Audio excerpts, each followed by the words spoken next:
시청자 여러분 안녕하십니까? 토요일 굿모닝 YTN 시작합니다. 잼버리 대회의 마지막을 장식한 K-팝 콘서트에서는 4만여 명의 세계 잼버리 대원들의 환호와 함성이 월드컵 경기장을 가득 채웠습니다. 태풍 카눈의 여파로 공연 도중에도 비가 내리면서 안전사고가 우려됐지만 다행히 큰 탈 없이 마무리됐습니다. 차정윤 기자입니다. 상암 서울 월드컵 경기장이 황영색 색의 불빛으로 물들었습니다. 걸그룹 뉴진스의 등장에 세계 각국 잼버리 대원들이 응원봉을 흔들며 환호합니다. K-팝 슈퍼 라이브 콘서트가 세계 잼버리 대회의 피날레를 화려하게 장식했습니다.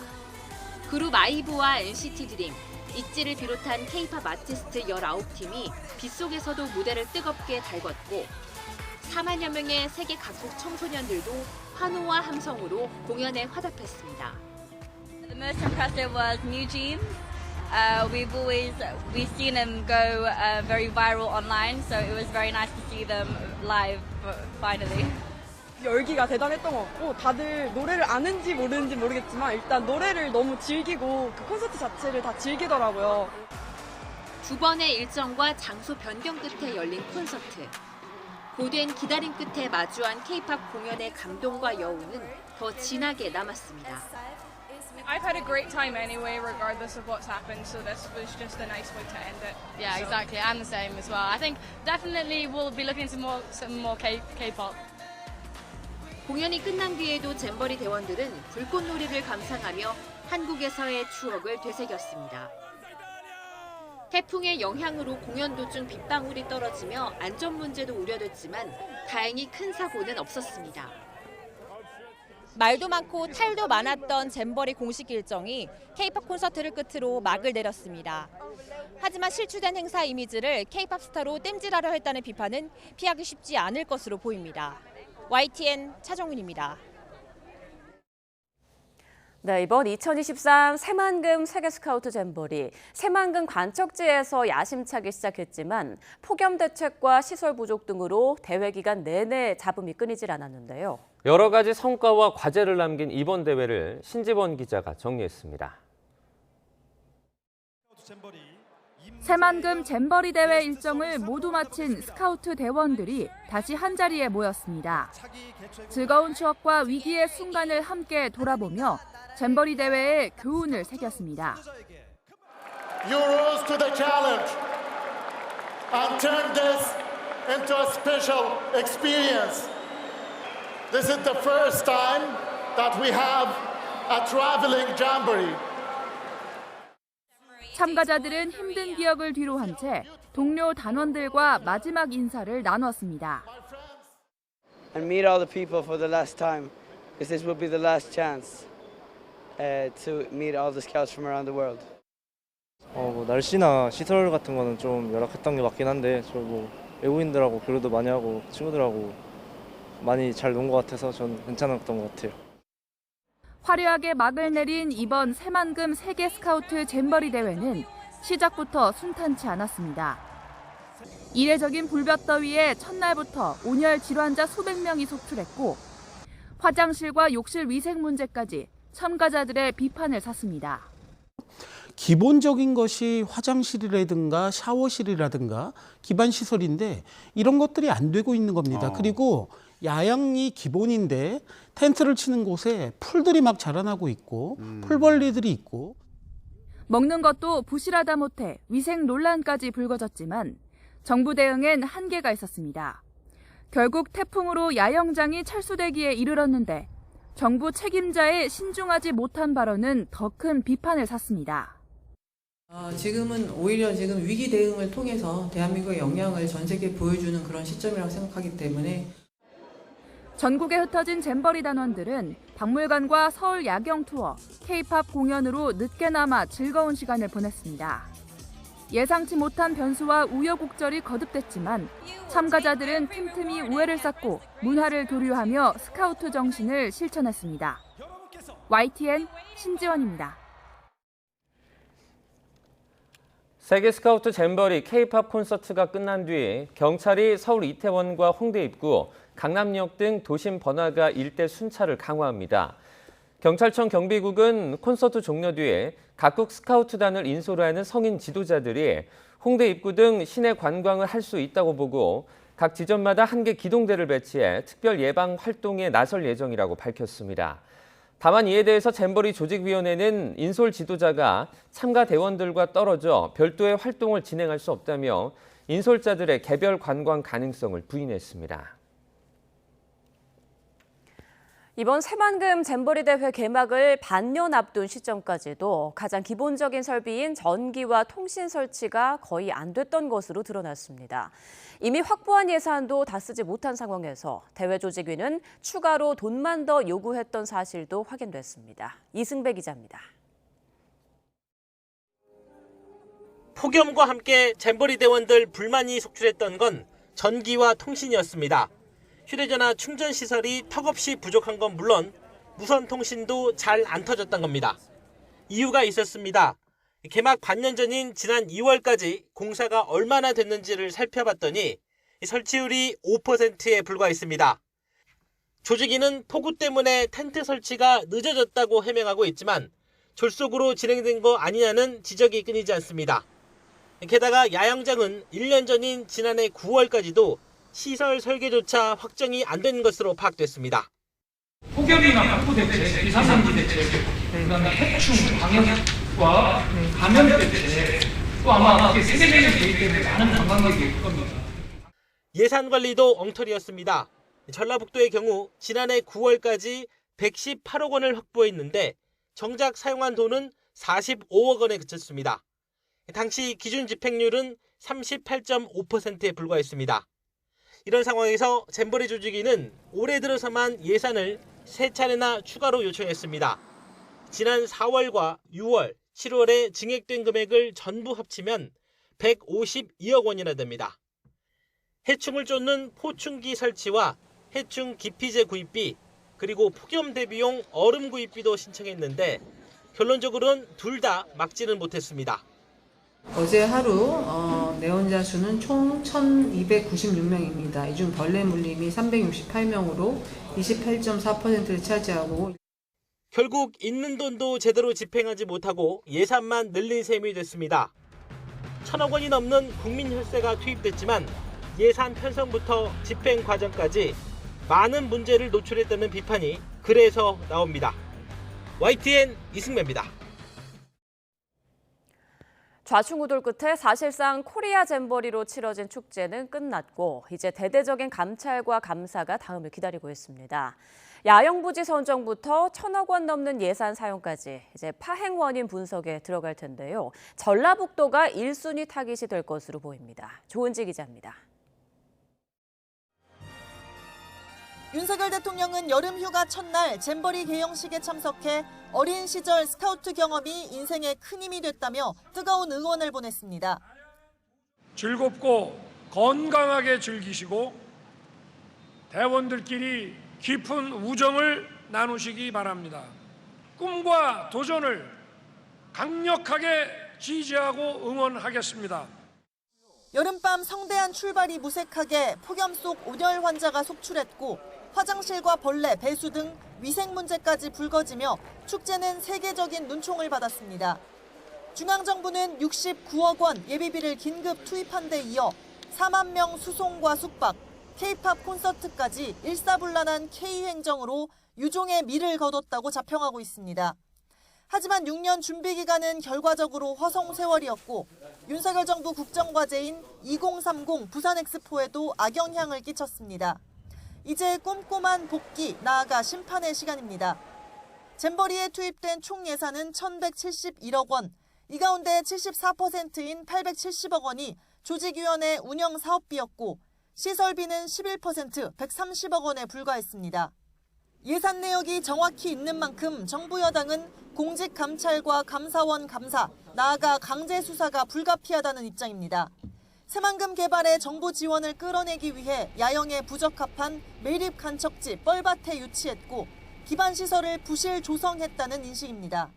여권 관계자들은 YTN에 일벌백계하고 시시비비를 가리는 게 전북도민을 진정 위하는 길이다.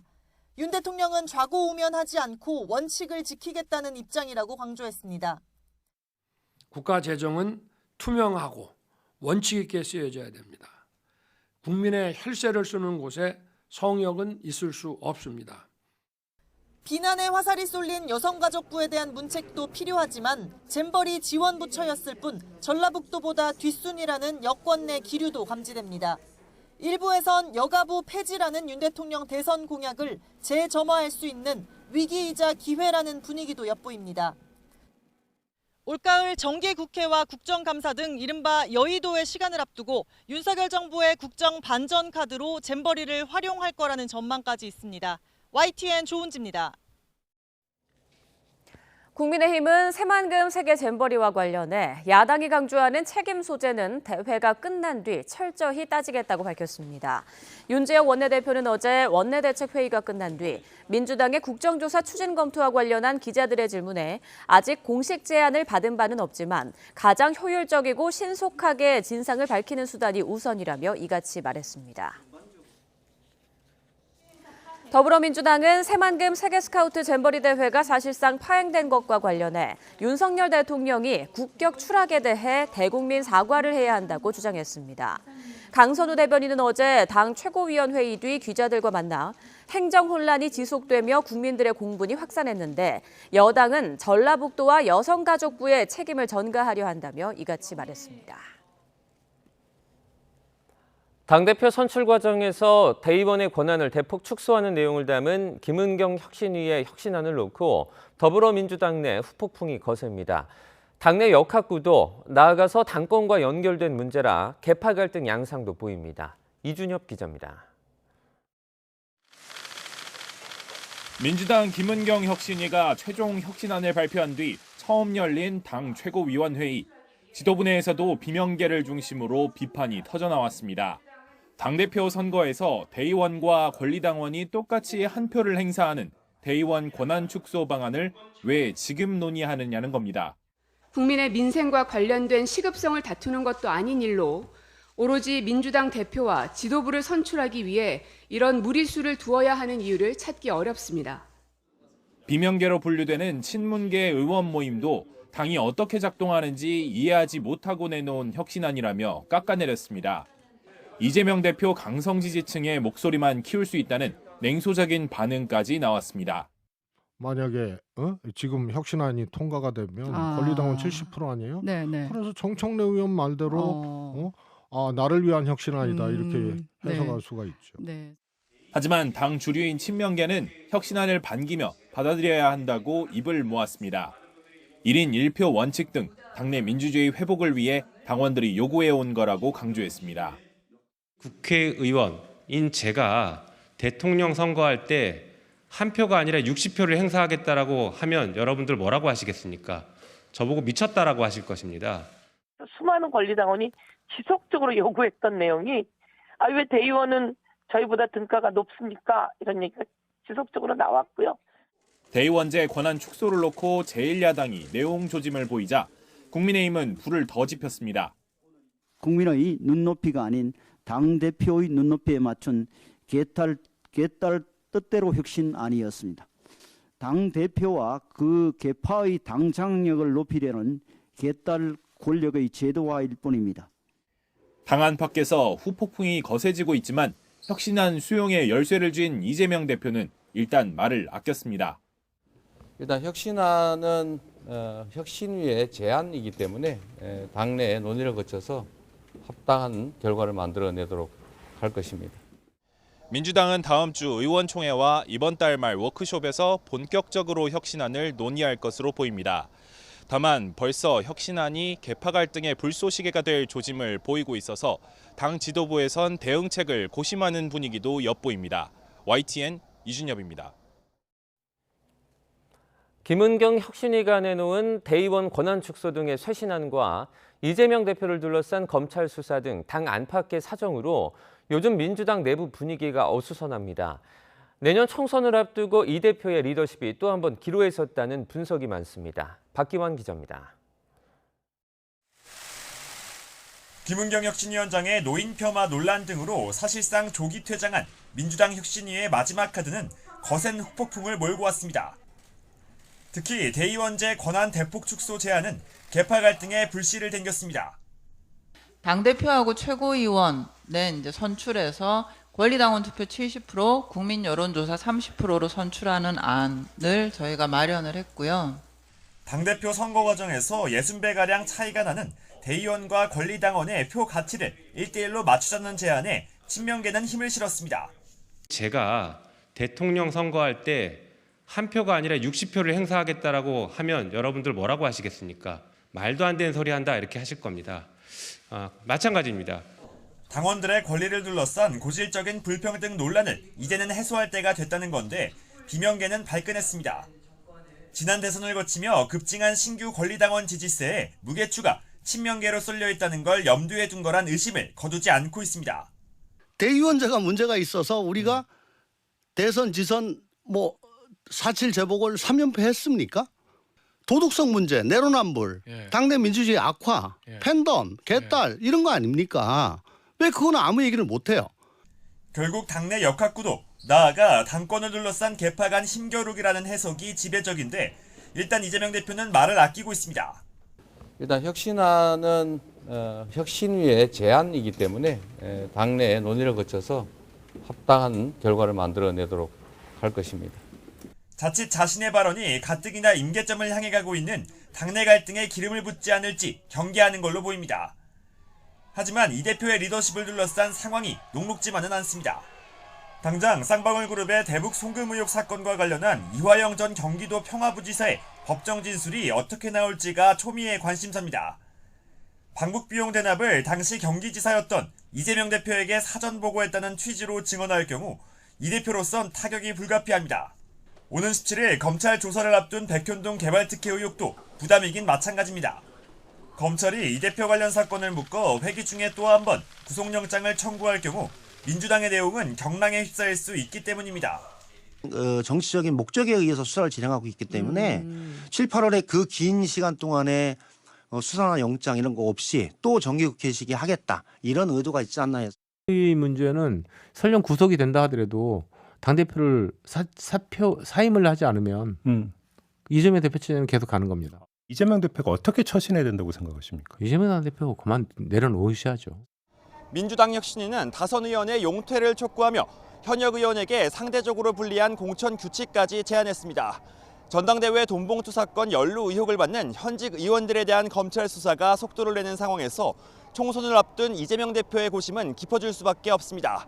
YTN 박견입니다. 고 최수근 상병 순직 사건을 수사한 뒤 항명 혐의를 받게 된 박정훈 전 해병대 수사단장이 군검찰 수사를 거부했습니다. 공정한 수사를 받을 수 없다는 것이 그 이유인데요. 국방부 검찰단은 수사를 방해하는 매우 부적절한 행위라고 밝혔습니다. 김문경 기자입니다. 해병대 정복을 입고 국방부 검찰단에 나온 박정훈 전 해병대 수사단장. 항명 혐의로 군 검찰로부터 소환 통보를 받았지만 공정한 수사가 이루어질 수 없다며 수사를 거부했습니다. 국방부 검찰단은 적법하게 경찰에 이첩된 사건 서류를 불법적으로 회수하였고 수사에 외압을 행사하고 부당한 지시를 한 국방부 예하 조직으로 공정한 수사가 이루어질 수 없기 때문입니다. 고 최수근 상병 순직 사건은 해병대 1사단장 등 여러 명의 업무상 과실에서 비롯됐다는 사실을 확인했는데 국방부 법무관리관에 외압이 있었다고 주장했습니다. 혐의자와 혐의를 빼라는 지시를 받았다는 겁니다. 알 수 없는 이유로 국방부 법무관리관으로부터 수차례 수사 외압과 부당한 지시를 받았고 저는 단호히 거절하였습니다. 박 전 수사단장은 그러면서 제3의 기관에서 공정한 수사를 받을 수 있도록 해달라고 대통령에 청원했습니다. 하지만 국방부 법무관리관은 조사 자료를 민간 경찰에 이첩할 때는 여러 방법이 있다는 것을 설명한 것이고 수사단장에게 지시할 위치가 아니라며 박 전 수사단장의 주장을 일축했습니다. 국방부 검찰단은 수사 거부는 수사를 방해하고 군 사법 신뢰를 저해하는 매우 부적절한 행위라며 법과 원칙에 따라 수사하겠다고 밝혔습니다. 국방부 검찰단은 최상병 순직 사건 조사 결과에 대한 법리적 검토가 필요하다며 국방부가 민간 경찰로의 이첩을 보류했는데 박 전 단장이 이를 따르지 않았다며 항명 혐의를 적용해 수사를 진행하고 있습니다. 이런 가운데 국방부 조사본부가 다시 진상조사를 검토하면서 고 최수근 상병 순직 사건에 대한 조사 결과가 나오기까지는 시간이 더 걸릴 것으로 보입니다. YTN 김문경입니다. 한국토지주택공사 LH아파트 지하주차장 기둥에 보강철근이 빠진 단지 5곳이 추가로 더 나왔습니다.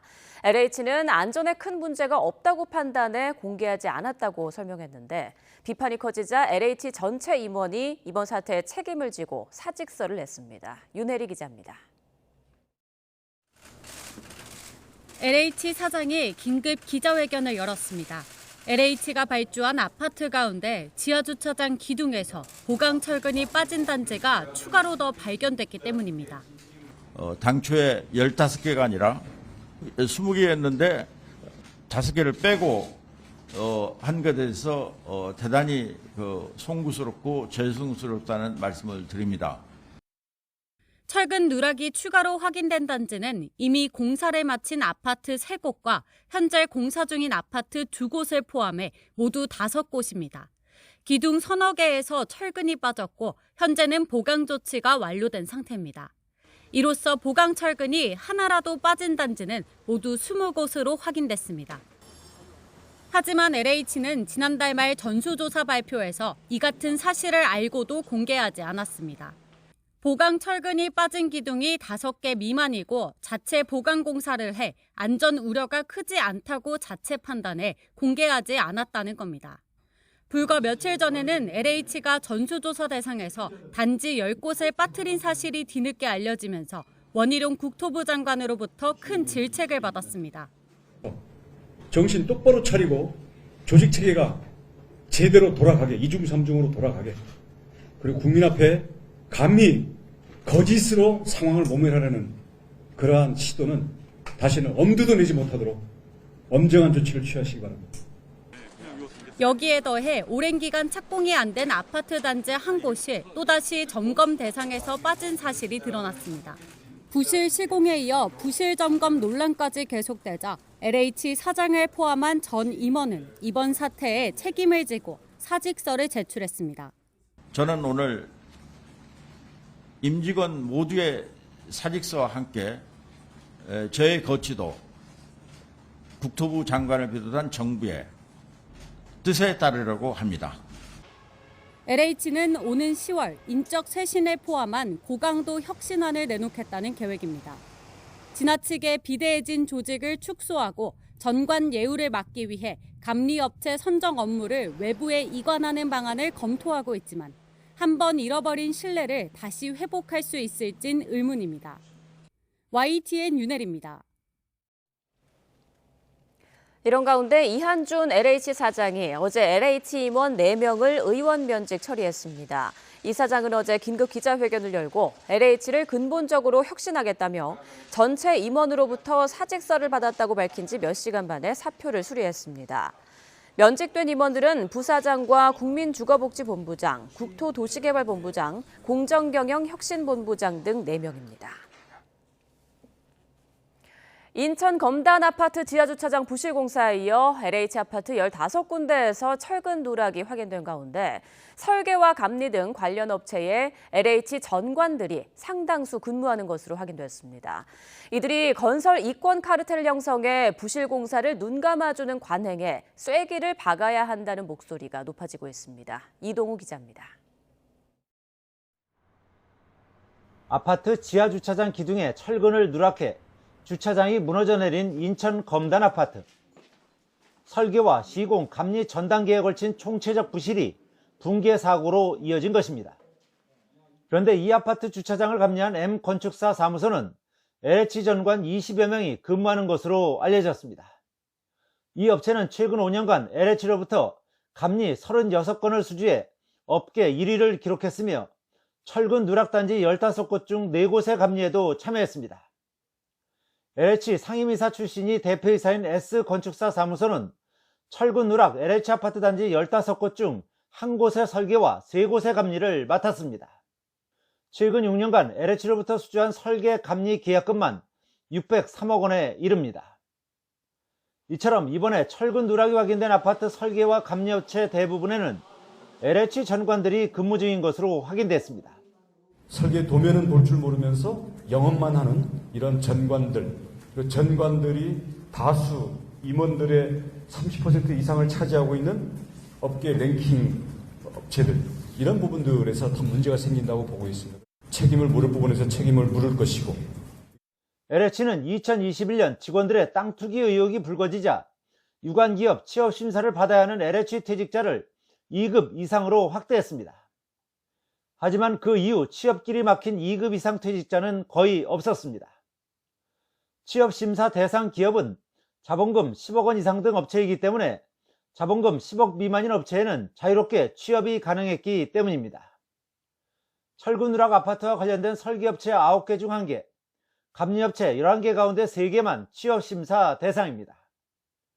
이에 따라 정부는 취업심사 대상 LH 퇴직자를 3급 이하로 확대하거나 자본금 기준 등을 낮춰 취업심사 대상 기업을 늘리는 방안을 검토하고 있습니다.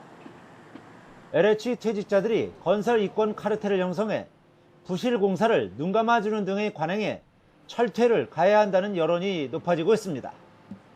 YTN 이동호입니다. 윤석열 대통령이 한국토지주택공사 LH혁신과 건설 카르텔 혁파를 차질 없이 이행하라고 지시했습니다. 대통령실은 어젯밤 출입기자단 공지를 통해 윤 대통령이 원희룡 국토교통부 장관과 이한준 LH 사장에게 이같이 지시했다고 전했습니다.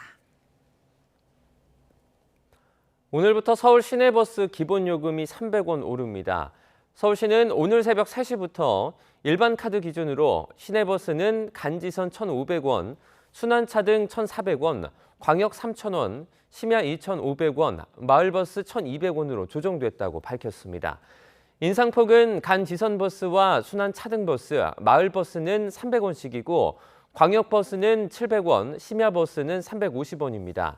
16년 동안 동결됐던 청소년 어린이 요금도 함께 조정돼 청소년은 일반 요금의 약 60%, 어린이는 약 37% 수준이 됩니다. 광복절 특별 사면이 유력시되는 김태우 전 서울 강서구청장을 오는 10월 강서구청장 보궐선거 후보로 낼지 등을 놓고 국민의힘이 고심에 빠졌습니다. 전임 정부의 비리 의혹을 폭로한 공익자부자에게 기회를 줘야 한다는 의견과 선거 결과의 후폭풍을 고려해야 한다는 목소리가 당 안팎에서 교차하고 있습니다. 이종원 기자입니다. 국민의힘 소속인 김태우 전 강서구청장은 지난 5월 공무상 비밀 누설죄로 징역형의 집행유예를 확정받아 구청장직을 잃었습니다. 과거 몸담았던 문재인 정부 청와대 특별감찰반의 각종 비리 의혹을 폭로한 혐의가 최종 유죄 판단을 받은 겁니다. 청와대의 직권 남용, 직무유기 등의 범죄 행각을 공익을 위해 공표하기로 마음먹고 청와대와 외로운 싸움을 시작하게 된 것입니다. 오는 10월 보궐선거가 소속 선출직 공직자의 원인 제공으로 치러지는 만큼 국민의힘은 당규대로면 후보를 내지 않아야 합니다. 하지만 최근 김 전 구청장이 광복절 특별사면 예비명단에 이름을 올리면서 김 전 구청장 재공천을 포함해 후보를 내야 한다는 목소리가 흘러나오고 있습니다. 공익신고에 대한 법원의 유죄 판결이 애초 부당했다는 당내 공감대에다 사면 복권까지 받는다면 후보를 내지 않을 이유가 없다는 겁니다. 강서구청장 후보는 안 낼 이유가 없다고 생각을 합니다. 의원님도 분명하게 잘못을 해가지고 규칙 사유가 있을 때 안 내는 건데 네네. 김태우 전 구청장의 경우는 사실은 할 말이 많이 있는 분이고 무엇보다 내년 총선을 6개월 앞두고 보궐선거가 치러진다는 점도 후보를 내야 할 명분으로 작동하고 있습니다. 보궐선거 승리 기세를 총선까지 이어갈 기회 자체를 스스로 포기할 이유가 없다는 논리입니다. 이준석 전 대표는 수도권에서 위기가 아니라면 후보를 내고 성적을 받아보라며 지도부를 압박하기도 했습니다.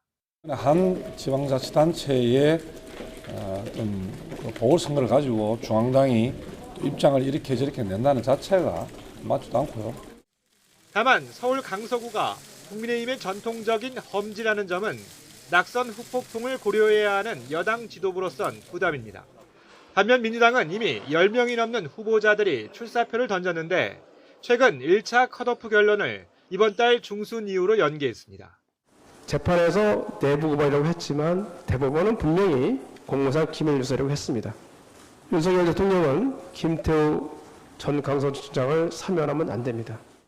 국민의힘이 후보를 내 민주당과 맞대결이 성사된다면 내년 총선을 앞두고 수도권 판세를 가늠할 빅매치가 펼쳐지게 됩니다. 당의 부담을 덜어주기 위해 김 전 구청장의 무소속 출마 가능성도 거론되는데 광복절 특별사면 발표 뒤에 본격화할 국민의힘의 공천 여부 논의가 주목됩니다. YTN 이종원입니다. 코로나 사태로 2020년부터 국경을 봉쇄해온 북한이 최근 들어 외부에 문을 여는 움직임을 보이고 있습니다. 일각에서는 아직 국경 개방 시기를 특정하기는 이르다는 분석도 나오는 가운데 당장 다음 달 항저우 아시안게임 참가 여부가 분수령이 될 전망입니다. 조수영 기자입니다. 3년 넘게 국경을 봉쇄 중인 북한이 최근 국제축구연맹 FIFA의 월드컵 참여 의사를 밝혔습니다. 2026 월드컵 본선을 위한 아시아 2차 예선에 참여하겠다는 건데 2019년 11월 이후 4년 만에 월드컵 무대에 복귀하게 되는 겁니다. 출전할 경우 첫 경기가 11월 16일 시리아와의 홈 경기여서 외국팀을 받아들일지 관심입니다. 시리아의 북한과의 관계가 워낙 좋은 관계이기 때문에 북한이 문을 열 가능성이 있다. 평양으로 시리아 팀을 초청할 가능성도 있다고 봅니다. 북한은 지난달 27일 열병식에는 코로나 사태 후 첫 외빈으로 중국과 러시아 대표단을 초청하며 대외 교류에 시동을 걸었습니다. 또 최근 북한 여행사는 외국인을 대상으로 올가을 평양에서 열리는 골프 대회 참가 모집글을 올리기도 했습니다. 이처럼 외부에 문을 여는 움직임을 잇따라 보이고 있는데 일각에서는 국경 개방 신호로 해석하기는 이르다는 관측도 나옵니다. 아직까지 단동을 비롯해서 중국과의 접경 지역의 정상적인 코로나 이전과 같은 경제 활동을 하지는 못하고 있기 때문에 거기에 대한 활동을 완전히 풀어야 국경을 완전히 다시 개방했다라고 볼 수 있겠죠. 우선 다음 달 말 북한의 항저우 아시아게임 참가 여부가 분수령이 될 전망입니다. 200명 규모의 선수단을 파견할 것으로 보이는데 김정은 위원장이 직접 방문할 가능성도 거론되고 있어 정부가 예의주시하고 있습니다. 정부는 다만 북측 태도나 최근의 남북 관계를 비추어 볼 때 이를 계기로 의미 있는 남북 교류가 이루어지기는 어렵다고 보는 것으로 전해졌습니다. YTN 조수연입니다. 미국 의회조사국이 중국, 러시아, 이란과 함께 북한을 사이버 안보를 위협하는 핵심 행위자로 지목했습니다. 의회조사국의 사이버 위협 보고서를 보면 북한 등이 사이버 공격을 통해 정부와 기관의 컴퓨터에 접근해 스파이 활동을 하고 민감한 정보를 훔치며 파괴한다고 지적했습니다. 구체적인 북한의 사이버 안보 위협 행위로는 2020년부터 2023년까지 블록체인 기술을 이용해 가상화폐를 지속적으로 절도했고 북한 정부의 후원을 받는 해커들이 헬스케어 기업에 랜섬웨어 공격을 가하기도 했다고 밝혔습니다. 박지원 전 국가정보원장이 서해 공무원 피격 사건에 대한 감사원 감사를 거부한 혐의로 검찰에 넘겨졌습니다. 서울경찰청 반부패 공공범죄수사대는 감사원법 위반 혐의로 박 전 원장을 서울중앙지검에 불구속 송치했습니다. 박 전 원장은 지난해 9월 감사원이 서해 공무원 피격 사건을 감사할 때 정당한 사유 없이 출석 요구에 응하지 않은 혐의를 받고 있습니다. 생존해 있는 마지막 제1독립유공자인 100살 오성규 애국지사가 내일 고국에 돌아옵니다. 오 지사는 한국에서 생을 마치고 싶다는 뜻을 전했는데 정부는 남은 삶을 편히 보내실 수 있도록 최고로 예우하겠다고 밝혔습니다. 도쿄에서 김세호 특파원입니다. 1923년생으로 올해 100세를 맞은 오성규 애국지사. 오 지사는 동지들과 비밀 조직망을 만들어 주태석이라는 가명을 쓰며 항일운동을 펼쳤습니다. 이후 일본군 감시를 피해 20일을 걸어서 천신만고 끝에 광복군에 입대했습니다. 도중에 뭐 운동하는 다 부서지고 중국 집신이라고 그놈을 치고 걸으니까 여기 막 터대서 막 피가 나오고 그랬어. 오 지사는 광복군에서 국내 진공 작전을 준비하다 광복을 맞았는데 그 직후 첨예한 이념 대립과 정치적 소용돌이 속에 일본으로 건너왔습니다. 이후 결혼하고 자녀도 낳아 정착했지만 2018년 배우자가 세상을 떠난 뒤 홀로 작은 방에서 쓸쓸한 생활을 이어왔습니다. 그런 오 지사는 옛 광복군 동지들에 대한 그리움을 나타내며 남은 생을 고국에서 보내고 싶다는 뜻을 밝혔습니다. 그건 죽을 날이 가까이 돼서 그러잖아요. 죽어도 거기가 죽어야 되지 않겠어요? 그런데 여기서 죽으면은 막 화장해가지고. 정부는 마지막 생을 한국에서 편히 보낼 수 있도록 최고의 예우를 다하겠다는 뜻을 밝혔습니다. 정말 몇 분 안 남은 그 생존 애국지사이기 때문에 우리 대한민국으로 모시고 가서 아주 최고의 그거로 건강도 좀 잘 챙겨드리고. 오 지사가 국내로 영구 귀국하면 국내 독립유공자는 8명이 되고 국외 거주 독립유공자는 미국의 이하전 지사만 남습니다. 오 지사는 중앙보훈병원에서 정밀 건강 검사를 받은 뒤 건강이 괜찮으면 오는 78주년 광복절 경축식에도 참석할 예정입니다. 도쿄에서 YTN 김세호입니다.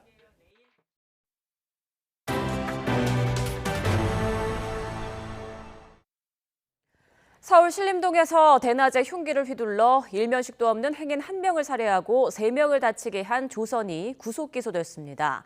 검찰은 조선이 평소 열등감을 가져온 또래 남성을 대상으로 마치 게임하듯 범행을 저지른 것으로 결론 내렸습니다. 김혜린 기자입니다.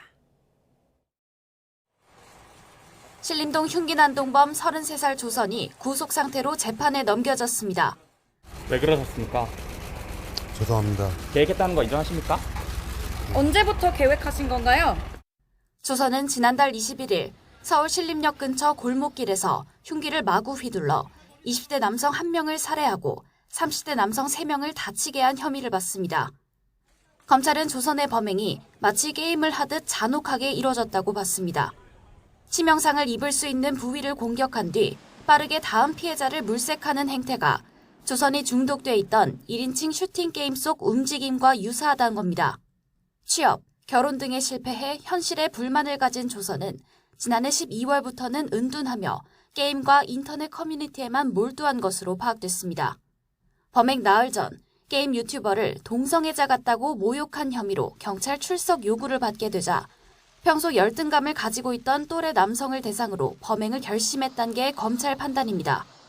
체포되면 휴대전화와 컴퓨터에 저장해둔 불법 영상이 들통날 것을 염려해 휴대전화를 초기화하고 컴퓨터를 부수기도 했습니다. 게임 중독 상태에서 불만과 좌절 감정이 쌓여 저지른 이상 동기 범죄에 해당하고 젊은 남성을 의도적 공격 대상으로 삼아 마치 컴퓨터 게임을 하듯이 공격한 사건임을.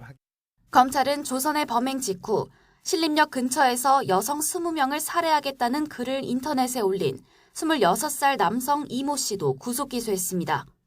검찰은 이 씨가 5달에 걸쳐 여성을 혐오한다는 글을 1,700건 올리는 등 여성을 살인할 목적이 있었다고 보고 신림동 흉기난동 모방범죄 사건에 처음으로 살인 예비죄를 적용했습니다. YTN 김혜린입니다. 롤스로이스 차량을 몰다 인도로 돌진해 행인을 의식불명 상태에 빠뜨린 20대 남성이 구속됐습니다. 서울중앙지방법원은 어제 증거인멸의 우려가 있다며 28살 신모 씨의 구속영장을 발부했습니다.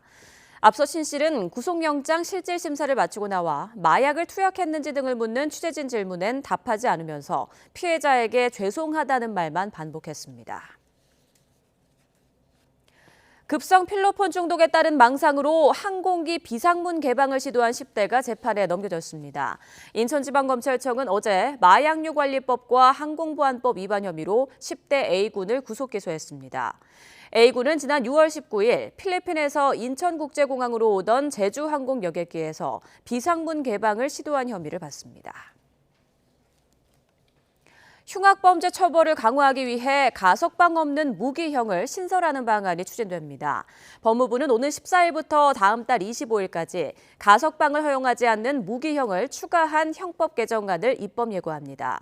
개정안은 무기형을 가석방이 허용되는 무기형과 허용되지 않는 무기형으로 구분해 가석방이 허용되는지를 법원이 함께 선고하도록 했습니다.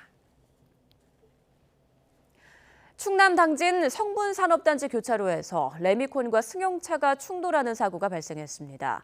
이 사고로 레미콘 운전사와 승용차에 타고 있던 3명 등 4명이 숨지고 1명이 크게 다쳤습니다. 양동훈 기자입니다. 구겨진 승용차 옆에서 소방대원들이 구조 작업을 벌입니다. 근처 옆으로 넘어진 레미콘 차량도 구조대의 손길로 분주합니다. 오전 11시 50분쯤 충남 당진시 성문산업단지 안에 있는 교차로에서 레미콘 차량과 승용차가 충돌했습니다. 교차로에서 충돌 사고가 난 뒤 레미콘 차량은 오른쪽 인도 위로 넘어졌고 승용차는 반대편 차도 끝까지 튕겨나갔습니다. 이 사고로 70대 승용차 운전자 A씨와 동승자 2명, 70대 레미콘 운전자 등 모두 4명이 숨졌습니다. 승용차에 함께 타고 있던 A씨의 부인은 크게 다쳐 병원 치료를 받고 있습니다. 경찰은 서로 다른 방향에서 교차로에 진입하던 승용차의 오른쪽과 레미콘의 왼쪽 운전석 부분이 그대로 충돌한 거로 보고 있습니다. 사고 당시 교차로에는 황색 전멸등이 켜져 있었던 거로 전해졌는데 경찰은 이 신호가 속도를 충분히 줄이고 다른 차량에 주의하며 통과하라는 의미라고 설명했습니다.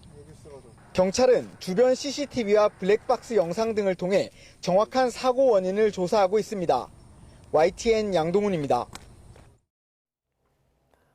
지난해 우리나라 성인 8명 가운데 1명은 건강을 해칠 위험이 있을 만큼 술을 마신 것으로 나타났습니다.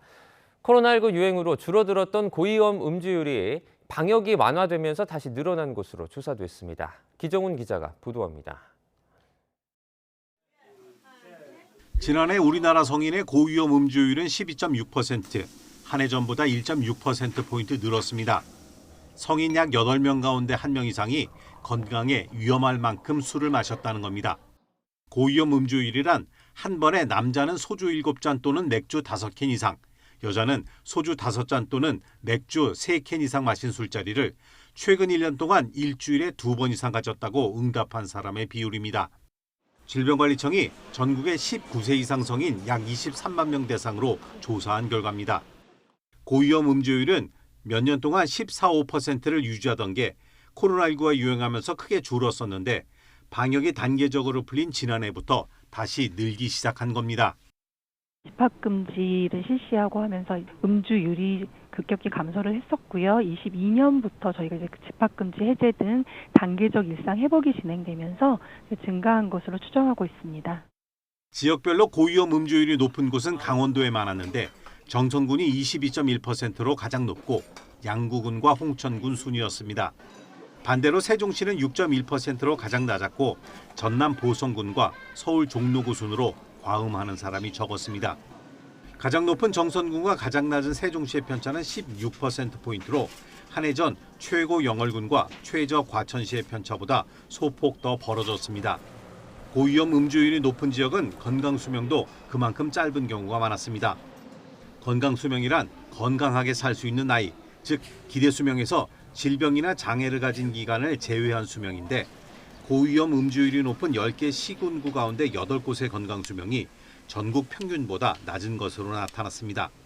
건강수명이 가장 긴 곳은 경북 울릉군으로 77.41세였고 가장 짧은 곳은 부산 진구의 64.90세로 두 지역의 차이는 12.51세나 됐습니다.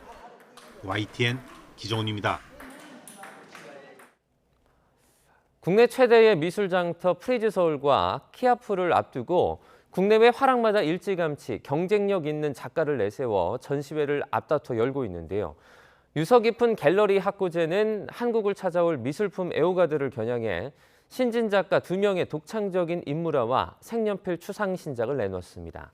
이규준 기자입니다.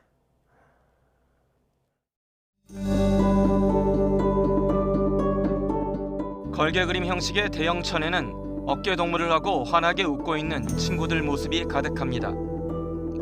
이우성 작가의 화폭에는 평소 만나기 힘든 친구, 잠시 흩어진 가족이 한자리에 모여 있습니다. 반려견을 포함한 가족 그림 곳곳에 그려진 수박과 참외, 김밥 등등. 먹기 좋게 자른 수박 화채와 큼지막한 오이 그림. 모임의 추억, 나눔의 쾌감을 떠오르게 합니다. 따로따로 떨어져 있는 이 관계를 제가 찾아다니면서 약간 뭔가 이렇게 모으는 듯한 느낌을 받았었거든요. 그래서 거기서 느껴지는 뭔가 되게 훈훈함이 좀 있었던 것 같아요. 오히려 저한테 더 열심히 이렇게 하라고 이렇게 북돋아주기도 하고. 이 작가는 수만 년 전 동굴벽화처럼 이 시대 사람들의 일상과 정서를 세밀하게 남기려 애씁니다.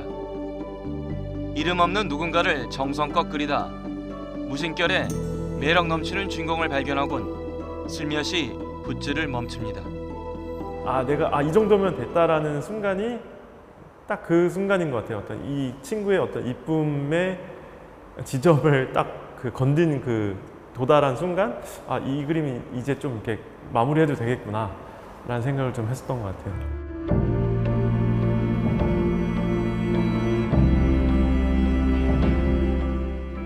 전시장 벽면에 은하계가 끝없이 펼쳐지고 수직선과 수평선이 만나는 지점에서 새로운 미지의 세계가 열리는 듯합니다.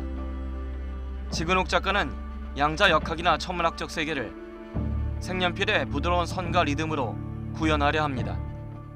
시각적으로는 막혀 있지만 이게 뚫려 있음을 이미 인식하고 있는 세대인 것 같아요. 그래서 항상 뚫려 있는 세계, 양자적인 세계관 같은 것들이 미술로, 제가 미술을 하니까 미술로 대입되는 것 같고, 물결치듯 굽이치는 형형색색 궤적에는 파장의 색채를 뽑아내려는 지속적인 수행이 엿보입니다. 색연필이라는 재료와 어떤 수행적이고 반복적이고 처음 시작이 있고 끝이 있는 지점까지 뭔가 매일매일 무언가를 지속할 수 있다는 그런 지점들에서 좀 흥미를 느끼는 것 같아요. 국내 최대 미술 장터 프리즈 서울과 키예프 개막에 맞춰 선보인 신진 작가들의 수려한 작품이 미술 애호가들의 시선을 사로잡을지 주목됩니다. YTN 이교준입니다. 이동통신사들이 휴대전화나 통신사업뿐만 아니라 잇따라 로봇에 눈을 돌리고 있습니다. 포화 상태인 이동통신 시장에서 벗어나 새로운 성장 동력을 찾으려는 시도지만 통신망 제공에 머물러선 안 된다는 지적도 있습니다. 양희력 기자입니다. 물 갖다 줘. 음성인식 기기에 주문하자 생수 한 병 실은 로봇이 스스로 움직이기 시작합니다. 사람 대신 혼자 엘리베이터를 타고 객실 복도를 가로질러 손님에게 필요한 물건을 전달합니다. KT는 서빙과 방역, 실내 배송 등 여러 서비스 분야로 로봇 제품군을 확대하기로 했습니다. 로봇을 비롯한 AI 관련 사업으로 2025년까지 연매출 1조 원 돌파 목표도 제시했습니다. 유해가스 유출 여부를 진단하고 거리를 돌아다니며 순찰하는 역할도 머지않아 로봇에 몫이 전망입니다. SK텔레콤은 보안이나 감시 등 사람이 하기에 위험한 영역에 로봇 사업을 집중하고 있습니다. 로봇이 지나다니며 수집하는 데이터를 바탕으로 새로운 부가가치도 창출하겠다는 계획입니다. LG유플러스는 서빙 로봇 시장 진출에 이어 최근 물류 로봇 사업에도 진출했습니다. 작업량은 늘어나는 반면 인력난을 겪는 현장에 자사의 통신망을 활용한 로봇으로 물류 자동화를 구현할 방침입니다. 이동통신사들이 앞다퉈 로봇 사업에 진출하는 건 이동통신 기술이 로봇 작동의 필수인 점과 무관치 않습니다. 국내 이동통신 산업이 포화 상태에 이른 가운데 로봇 산업의 큰 성장 잠재력도 이유로 꼽힙니다. 전 세계 서비스 로봇 시장 성장세가 연평균 20%가 넘을 것이란 전망도 있습니다. 수익률이나 매출 구조로 보면 통신도 맥시멈에 와 있는 거고 결국 컨트롤이랑 시큐리티 서비스는 거의 대부분이 로봇이랑 관련이 된다는 거거든요. 단순히 통신망을 제공하는 수준에 머무르는 대신 새로운 사업 모델을 창출해야 한다는 지적도 있습니다. 이와 함께 공공재 성격이 강한 기간통신 사업자인 만큼 통신료 인하에도 신경 써야 한다는 쓴소리도 일각에서 나오고 있습니다. YTN 양일혁입니다. 대형 산불로 인명피해가 속출한 하와이 마우이 섬에 경보 시스템이 제대로 작동하지 않아 주민 대피가 지연됐다는 주장이 나왔습니다. 하와이 재난관리청 아담 와인트럽 대변인은 산불이 처음 발생한 지난 8일 마우이에 경보 사이렌이 발동된 기록이 확인되지 않았다고 밝혔다고 AP통신이 보도했습니다. 휴대전화와 TV, 라디오 등을 통한 경보가 발송되긴 했지만 전력과 인터넷이 끊기기 전인지 확실치 않다며 실제로 주민들은 연기를 막기 전까지는 산불을 인지하지 못했다고 통신은 전했습니다.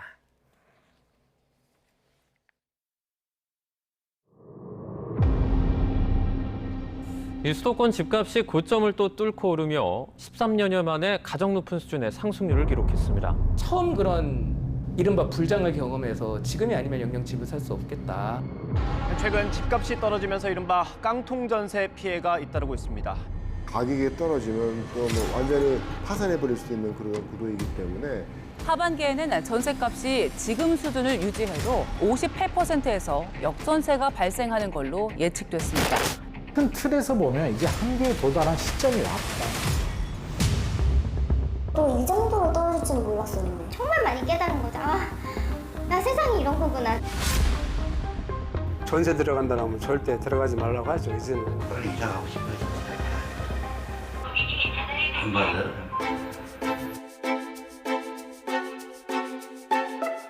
잘못하면은 나뿐만 아니라 세입자까지도 위기에 빠뜨리는 부메랑이 될 수 있다는. 이 전세 시스템이 갖고 있는 리스크를 충분히 인지를 해야죠. 왜 우리가 이 집 때문에 행복하지 않고 왜 불행을 느끼는가? 전세 제도를 수술할 수 있는 골든타임의 막바지라고 봐요, 지금.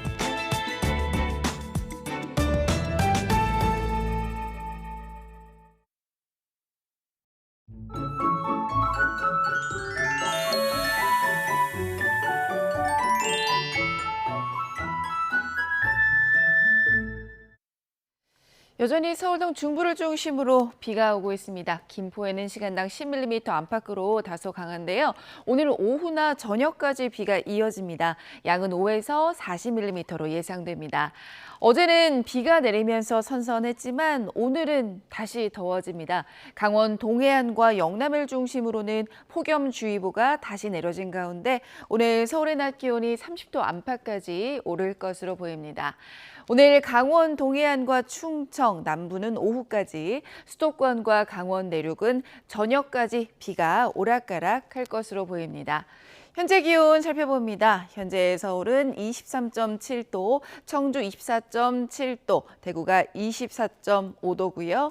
낮 기온 살펴보면 서울이 29도, 강릉도 29도, 안동 30도, 대구는 32도까지 오를 것으로 보입니다.